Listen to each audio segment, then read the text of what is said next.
self-realization is not a crime. It is never a treatable felony. Anybody has right to actually agitate for his own nationality if the very contraption he belongs presently is not actually taking care of his region, which is why the IPOB leader Mazi Nnamdi Kanu has been ranting from 2014 till date. I mean 11 years now. Kanu has been actually agitating, going from office to offices, from international office to offices in Canada, in America, from United Nations Secretariat New York to international, let me say Transparency International, Poland to Belarus, Transparency International office to Moscow, actually telling all the League of Nations about what Biafran people are going through in the southeastern region of Nigeria. It is the right of everybody, like what I'm doing now. Though Mazi Nnamdi Kanu is my brother, it doesn't matter. But I know that I have my right to say I am tired of Nigeria, because since my school days when I was a student, I've never enjoyed anything. I've never seen Nigeria as a country that has at least benefited me in any ramification of life. I was a student when we have this Bursary Award. Bursary Award was made for the children of the bigs. My father was among the bigs, but I didn't benefit because that very particular time our bursar that has been paying salaries to our housemasters, refectorians, disciplinarians, and so on and so forth could not pay to students the Bursary Award awarded by the then government of our erudite military head of state, Ibrahim Badamasi Babangida. I thank God that he's still alive, an honest man, a truthful man that has usually indicated transparency. Yes, an honest man. His regime is the best. Read your history till today. Chagari failed us. Muhammad Buhari failed us. Babangida came and corrected the whole political anomalies in Nigeria. Most of the projects we're enjoying today is from his own administration. Look at what happens at Lagos mainland to Lagos Island. You know what I mean? Babangida Boulevard, Third Mainland Bridge was constructed by the same Badamasi Babangida administration. Listen good. Ejibo Lane, international telephone access in Enugu State was constructed by the then administration of Ibrahim Badamasi Babangida. At the backyard, inside where you are going toilet in 90s, late 80s. If you dial Japan, Tokyo, Japan, one hand, the trunk call will never disappoint you. We get Japan one hand. It is telephone accessibility or access constructed in Enugu State, Enugu capital city of Enugu State, by the then administration of Babangida. We enjoyed the administration of the military from Muhammad Buhari to Ibrahim Badamasi Babangida. Why? Muhammad Buhari thrived well, his administration, because of the erudite vice president to him. The person that deputized him was Brigadier Tunde Idiabo, a well-educated man, very disciplined Yoruba man from Kwara State. Everything in Nigeria was working according to the way it should be. And they actually did well until all of a sudden, abrupt intervention of Joshua Dongoyaro and John Chagaya, who actually orchestrated the coup putsch that actually bolted out administration of Muhammad Buhari in 1985 and brought in Ibrahim Badamasi Babangida. Babangida did well. My brother, the whole project, the whole modern facilities, infrastructural amenities, employment amenities, developmental amenities that we have today in Nigeria was built by General Badamasi Babangida. But there's this news, Mr. Ralph. Peter Mba, the governor of Enugu State, he said he has pleaded with the federal government to release Nnamdi Kanu. That is one. He said, number two, there is no more seat at home in Enugu State. It has been cancelled. What's your take on this? Foul. Peter Mba, foul. Enugu State government, foul. Sit at home is still being observed, implemented totally, and adhered to. Why? People are not going to farm that day. Nobody's waking up at 4:30, 5:30, 6:30, 6 a.m., 7 a.m. that day. People are sitting at home. No governor in the southeastern Nigeria should deceive you into believing that there is no implementation or enforcement of sit-at-home order in the southeastern Nigeria, or else you go there and inherit what you have not, actually bargained for. Why? There are many hoodlums ranging from South, the former Midwest, Bender State, which is Delta and Edo State, the actual southeastern states, ranging from Benue, Kogi State down to River Niger. People are not happy that day. Everywhere is shut down. Boycott of every, visible movement. Why?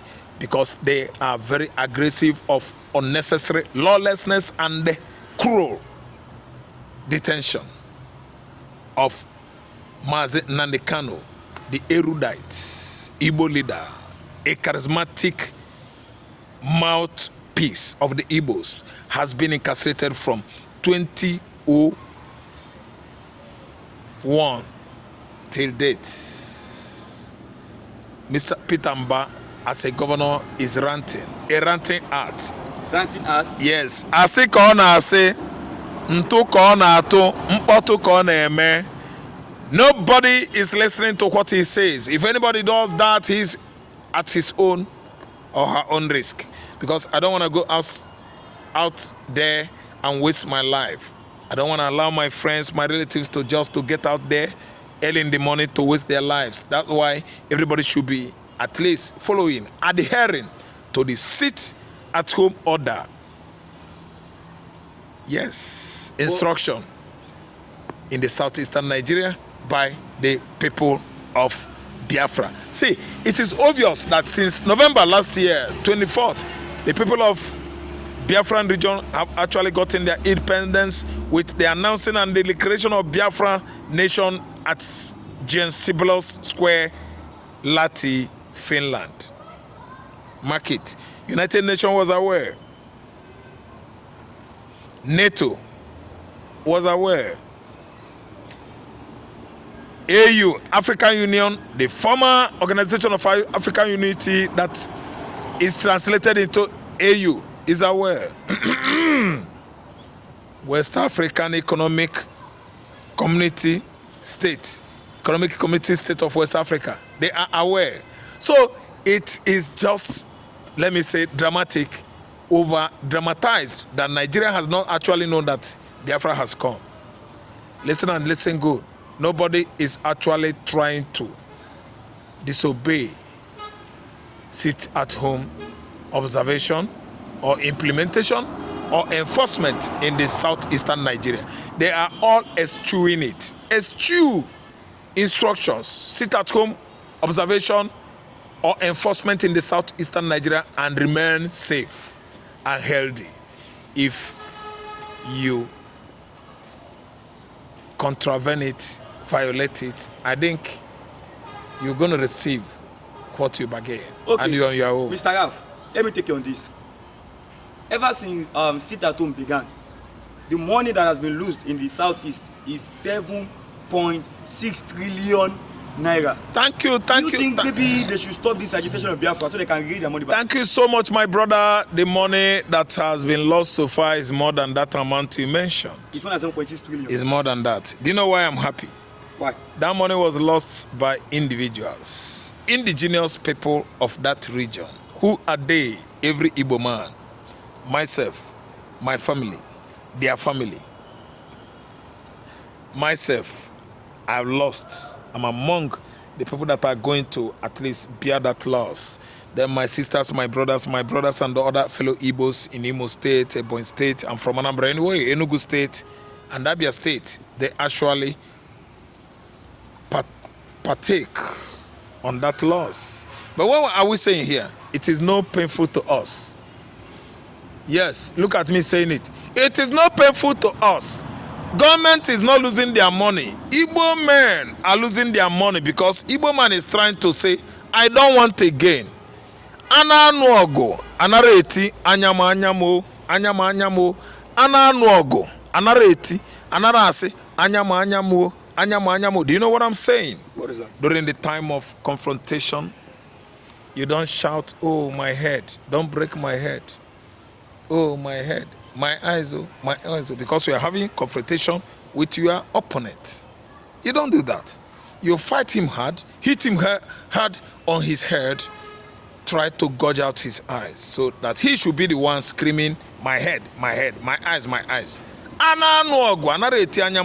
We lost this money and we are happy. I know you ask me if I felt bad or Ndibo are feeling bad about loss of 1.7 trillion to 7 point something trillion. Good.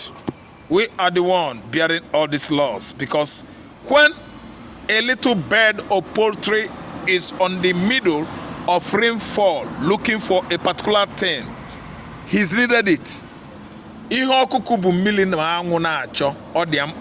Anything the little poultry, the chicken is looking for in the midst of sunshine on rainfall is very, very much essential or important to him or her. Let me personify chicken as if it is a human being. That is called personification. See, it is very important for her or him. We lost 10 trillion, good. We lost 100 trillion. Biafra should cost us trillions and we are going to get it. We don't care. Our money. It is our money. It is not Fulani's money.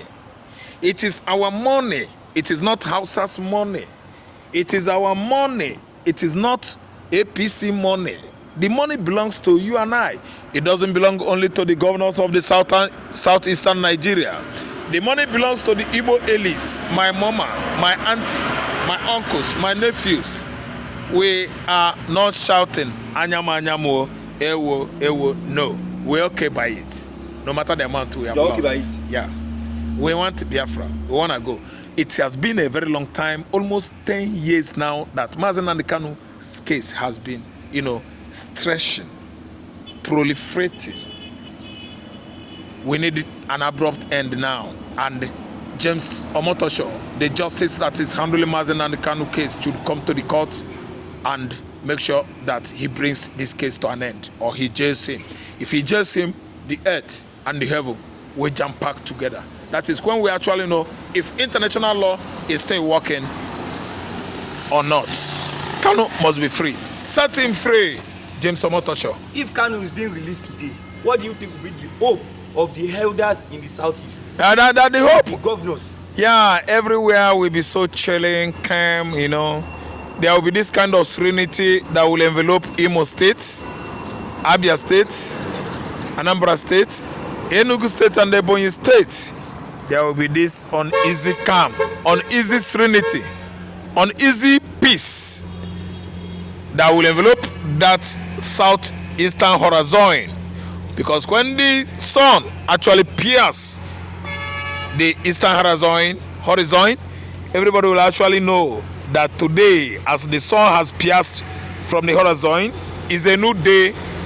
Everybody in Igbo land should celebrate the freedom of Ezeibo, Ohamedika One Bulubulu, who represents too well Chief Chukwuemeka Odumegwu Ojukwu, the great historian, the only person, a black man, that actually was bestowed with the honor of driving Rolls Royce in the United Kingdom in 1930s, no, 1940s, 50s.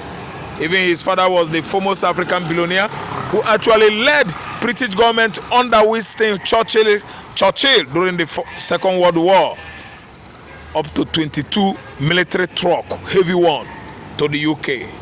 Later, the British government, the British turned against his son, Chukwuemeka Ojukwu, supplied dangerous military weapons to the Nigerian, to Nigerian military clique to use those weapons to kill Ojukwu whose father actually helped Britain in the past. Britain, God is going to judge you. God Almighty is against you. The help that Ojukwu's father rendered to you in the 1940s, 50s, to use to fight the Nazis in Germany, God is going to pay you back for paying Ojukwu this evil by announcing the coup of 1966. It was Igbo coup. It was Igbo coup. They could not kill Igbo. It was Igbo coup. Britain, BBC, God will judge you. BBC. I'm telling you, they use that platform, social media platform, that media house to orchestrate the bloodiest trouble in Nigeria. The bloodiest trouble of 1966. BBC started it. And it was planned against Igbo man. Though many Igbo men were killed in their large numbers. Britain, God will judge you. But let me take on this last one, Mr. Ralph. Does Nnamdi Kanu have the ability to be a leader? Thank you so much, my brother. When you talk about a leader, you talk about charisma. Charisma. C-H-A-R-I-S-M-A. Charisma. When you talk about the adjectival aspect of it, you have what is called charismatic. So let me just put it in order. Charismatic leader the Igbos have today is Mazi Nnamdi Kanu. A leader that can move you by his own speech, a leader that can move you by his own far-sightedness. Opposite of myopia, Mazi Nnamdi Kanu is a long-sighted leader. He has long sight, vision, which has made him a unique prophet of our time, a unique leader of the Igbos that actually predicted what Muhammad Buhari had just done in the past from 2015 to 2023, killing various Igbos, at least robbing various communities in Benue State, in Ebonyi State, Enugu State, of their properties and even their farmlands. And out of sanity, willed all these properties and farmland crops to his Fulani kinsmen, herders, who are feeding their animals on our farmland, corns, Manihot esculentus, Dioscorea esculentus, Ziames, Orize sativus, feeding all these crops to their animals, championed by the then administration of Muhammad Buhari. Listen and listen good. The Igbo man has gone too far to suffer injustice,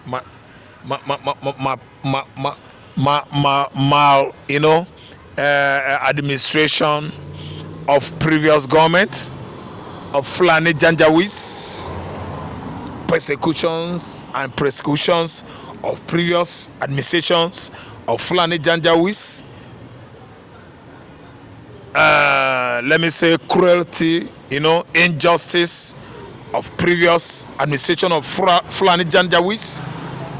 And we've come this far to rely, on Mazi Nnamdi Kanu to take back what belongs to us. We are taking our land back to southeastern Nigeria, to the whole Biafra coastal line of Niger State, Niger Delta states, of the mid-belt, right from Kogi State down to Benue State, the whole southeastern states, Edo State, Delta State, Niger State and Bayelsa.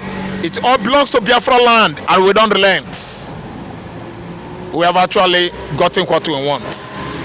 Thank you. Okay, thank you, Mr. Yao.